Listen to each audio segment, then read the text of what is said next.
Perkenalkan, nama saya Keisha Ananita Melvin, mahasiswi semester 1 dari program studi Manajemen Aset di Politeknik Negeri Bandung. Pada kesempatan ini, saya akan membuat vlog mengenai aset yang saya minati, yaitu Trans Studio Mall Bandung. Sebelum itu, kita simak dulu yuk penjelasan tentang apa sih manajemen aset itu.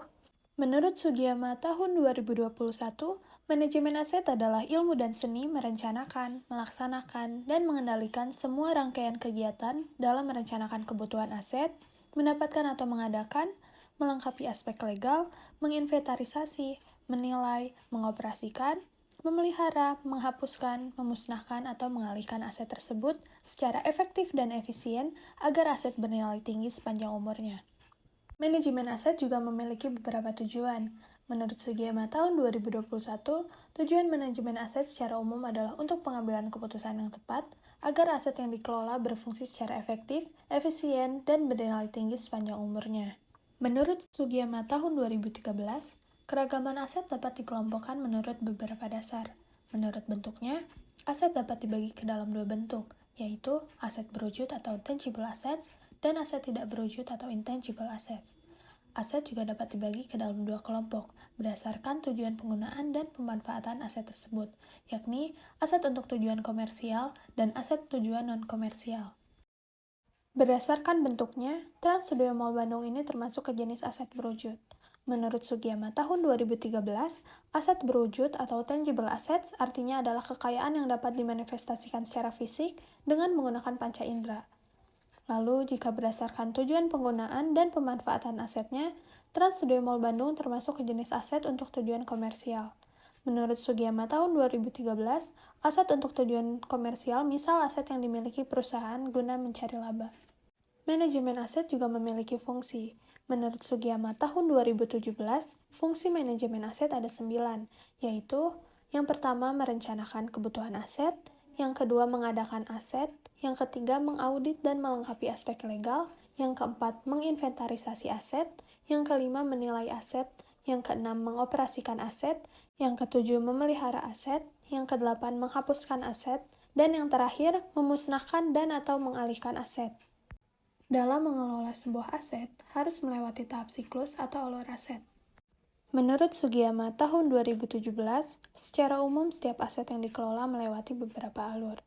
Yang pertama, perencanaan kebutuhan aset. Perencanaan kebutuhan aset adalah serangkaian kegiatan merencanakan strategi suatu organisasi dalam pengadaan aset. Yang kedua, pengadaan aset. Pengadaan aset adalah kegiatan untuk memperoleh atau mendapatkan aset, baik secara langsung oleh internal atau oleh pihak luar sebagai mitra atau penyedia pemasok aset bersangkutan. Yang ketiga, pemenuhan aspek legal aset. Pemenuhan aspek legal aset adalah pemeriksaan atau audit untuk mendapatkan gambaran jelas dan menyeluruh, terutama mengenai status kepemilikan, sistem, dan prosedur penguasaan atau penggunaan dan pemanfaatan, pengalihan aset, mengidentifikasi kemungkinan terjadinya berbagai permasalahan hukum, serta mencari solusi atas masalah hukum tersebut. Yang keempat, inventarisasi aset adalah serangkaian kegiatan untuk melakukan pendataan, pencatatan, dan pelaporan hasil pendataan aset.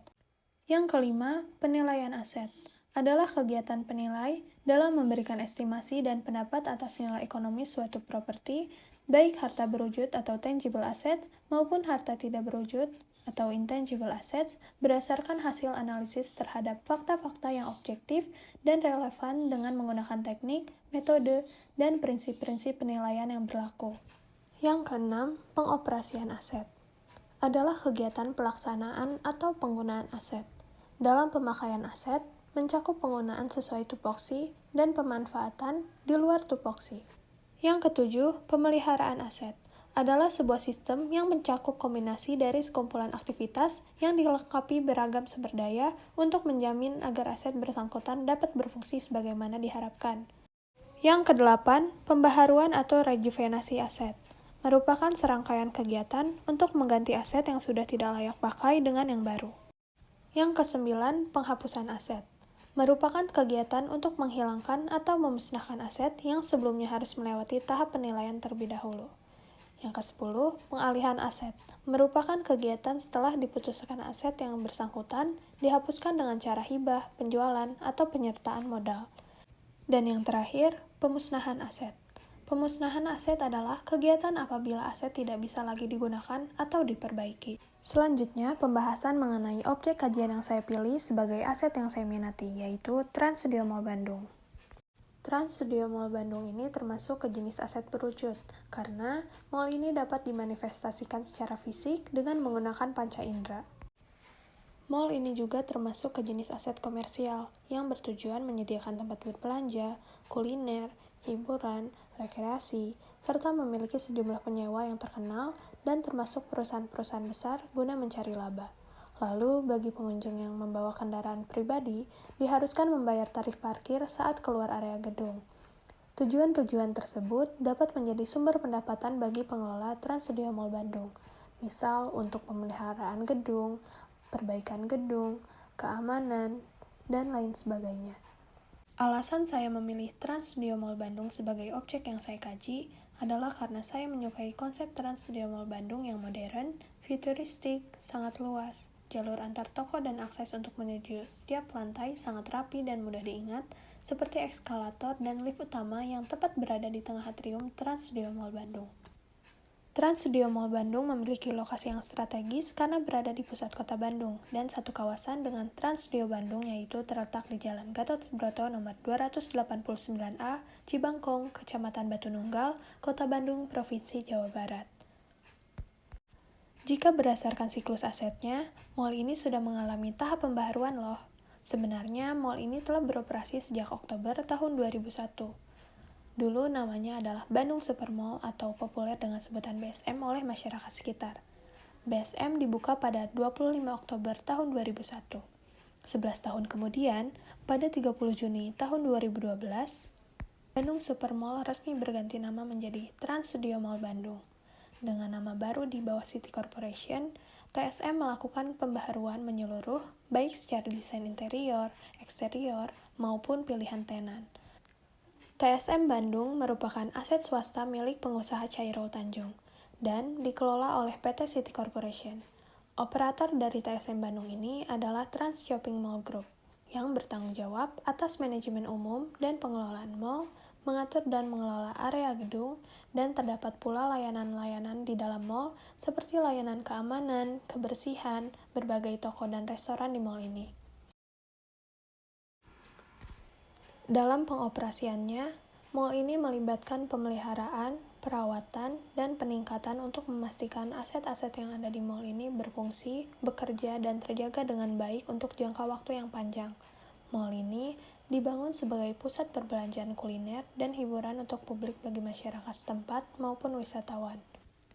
Selain itu, untuk memenuhi kebutuhan operasionalnya, TSM Bandung pasti membutuhkan berbagai jenis karyawan, misal programmer, cook helper, casual F&B service, storekeeper, administrasi office, dan lain sebagainya. Sehingga dapat memberikan manfaat yang besar bagi masyarakat sekitar yang membutuhkan pekerjaan dengan adanya lowongan pekerjaan-pekerjaan tersebut dari Trans Studio Mall Bandung. TSM Bandung ini beroperasi setiap hari hingga libur nasional, dari pukul 10 pagi hingga 10 malam waktu Indonesia Barat. Trans Studio Mall Bandung merupakan pusat perbelanjaan yang terintegrasi dengan taman rekreasi dan hotel yang dibangun dengan lahan seluas 17 hektar. Dengan lahan seluas 17 hektar tersebut, dibangun sebuah gedung mall seluas 4,2 hektar dengan total 5 lantai.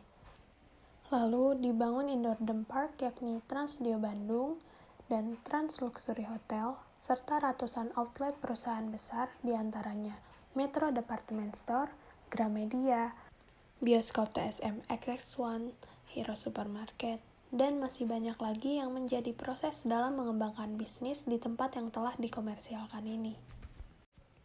Dengan dibangunnya TSM Bandung, terdapat beberapa kegiatan bisnis yang bisa dilakukan oleh perusahaan-perusahaan besar di area tersebut. Dalam pengoperasian mall ini juga melibatkan pemeliharaan, perawatan, dan peningkatan yang membutuhkan beberapa jenis karyawan agar aset-aset yang ada di dalamnya bekerja, berfungsi, dan terjaga dengan baik dalam jangka waktu yang panjang, sehingga dengan dibangunnya TSM Bandung ini, hasil outputnya dapat memberikan kesejahteraan bagi yang menjadi karyawan-karyawan tersebut. Menurut saya, TSM Bandung harus selalu memperhatikan manajemen aset yang efisien dan berkelanjutan untuk memastikan bahwa TSM Bandung ini akan selalu tetap berfungsi dengan baik dan memberikan manfaat secara maksimal bagi masyarakat, baik dari segi rekreasi maupun pendapatan.